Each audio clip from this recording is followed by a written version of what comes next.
Okay, so if you believe that inflation will disappear, we have some bad news for you.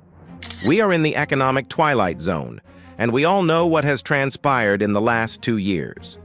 Despite rising interest rates, the G7 continued to spend massive amounts of money.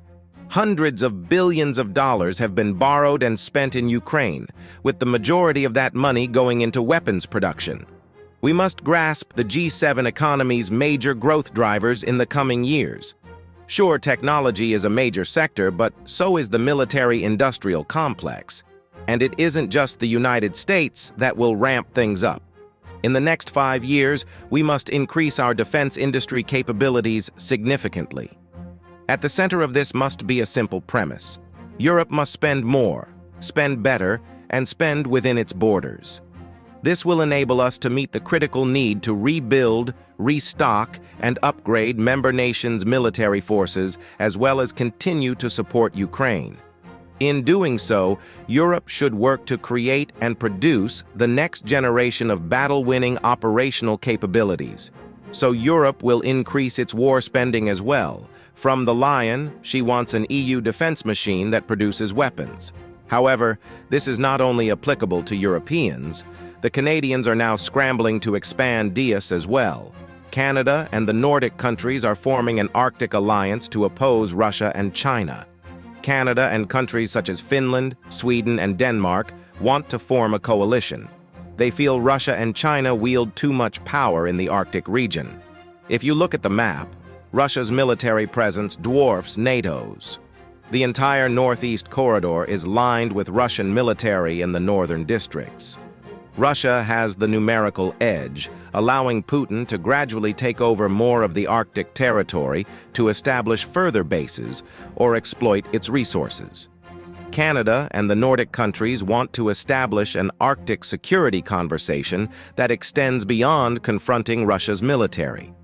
They will prioritize investments in the Arctic and conduct research in Beijing and Moscow. To put it simply, more money and spending will be coming. Now, I'm not saying this is right or wrong, but is it exclusively for defense? Is the only reason to defend the Nordic countries' borders against Russia? Not really. There's a big economic rationale for this. If we peek behind the veil, the Arctic is a region rich in natural resources. The Arctic is critical to America's foreign policy and national security. You know, it's weird when even Blinken mentions the Arctic. Is America now an Arctic country? This isn't CGI, guys.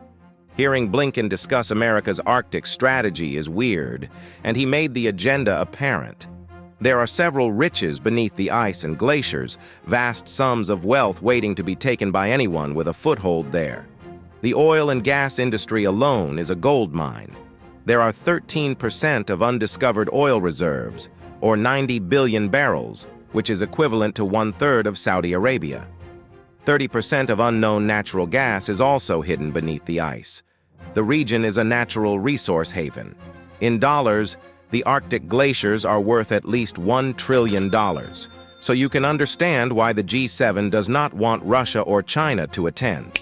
It gives the BRICS countries access to even cheaper energy, allowing them to build their economies. If the G7 loses the Arctic, they will lose even more influence over global commodities, risking the future of manufacturing to the Chinese economy. This emphasizes the urgency of the Arctic rush. It is more than just military worries. It is also a resource grab, a rivalry between the West and the East. The stakes are significantly higher. Because of global warming, the Arctic ice is beginning to melt, allowing Russia and China to reach the Northeast Passage. This is important for Putin to deliver his LNG shipment to Asia. The G7 has clamped down on Russian ships and closed numerous ports to energy supply.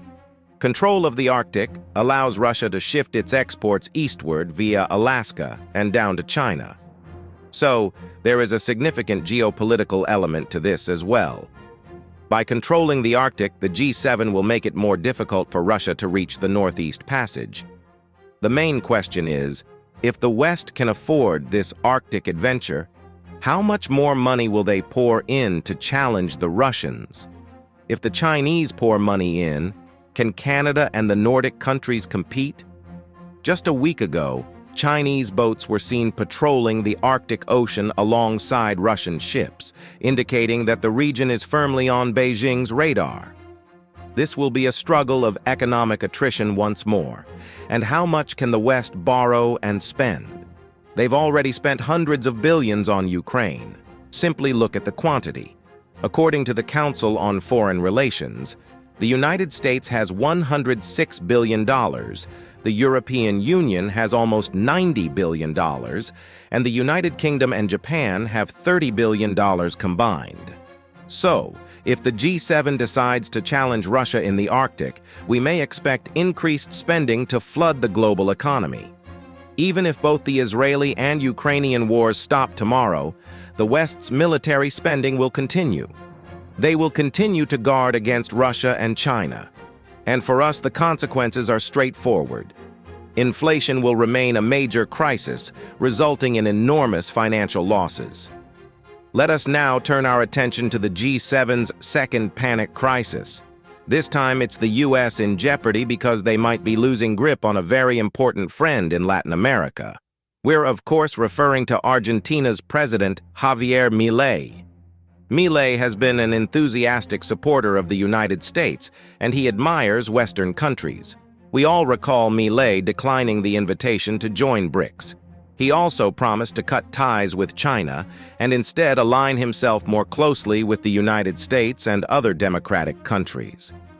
But things have changed. Argentina is entrenched in a recession. Milei's dollarization initiative is likewise crumbling rapidly, and it all stems from his program to define the country's largest employer, the government. Understand that the state employs 55% of all workers in Argentina, which is a staggering number. That is essentially his economic approach. As a result, living conditions have plummeted and poverty has increased dramatically. And this is a huge dilemma for Milei. While reducing government spending, he must simultaneously increase Argentina's exports to stimulate the economy. Milei needs to increase revenue in the country to rebuild his currency reserves and create jobs. Declaring allegiance to the United States is not working. He isn't receiving the financial backing or investments he requires. Time is running short, and Javier Milei has finally snapped. According to a shocking claim, Argentina is reportedly seeking relations with China. In other words, Milei wants to apologize. He describes China as a highly fascinating trade partner, and he's going to Beijing in January. You cannot make this stuff up. Milei is dumping the United States in favor of the Chinese economy, and it is pretty easy. He requires the assistance of China. He needs to sell more exports there and bring in more money. Milei declares her newfound love for China during a television interview. He recognizes the value that the Chinese can contribute. Aside from increasing the currency swap line, Beijing has the potential to attract a large number of investors.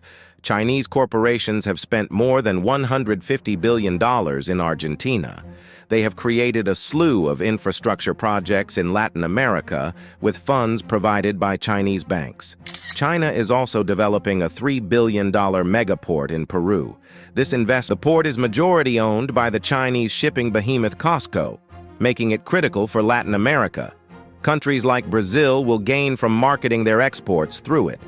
As a result, Argentina will face increased competition. So Milei needs to improve his relations with China to get contracts for his goods. China's agenda differs significantly from the West's. They're playing a highly strategic game. When they make a decision, they consider decades in the future. And because of their massive trade surplus, Beijing has the funds to invest in the region. The United States is starting to panic. They realize they're about to lose control of their backyard, and this should come as no surprise. How can you hope to establish economic impact if you neglect a region for decades? Why does this region matter? With all of its valuable riches and rare earth elements. You have the lithium triangle, which is required for technology today. The lithium triangle accounts for 60% of the global lithium supply. Argentina, Bolivia, and Chile. You simply have the largest oil reserves. More than a year ago, light, sweet crude was discovered off the coast of Guyana. You also have Venezuela's oil reserves, copper and gold. China receives 36% of its food from this region. We have Amazon, the world's lungs. This region also accounts for 31% of the world's fresh water. Working with China makes perfect sense for Argentina.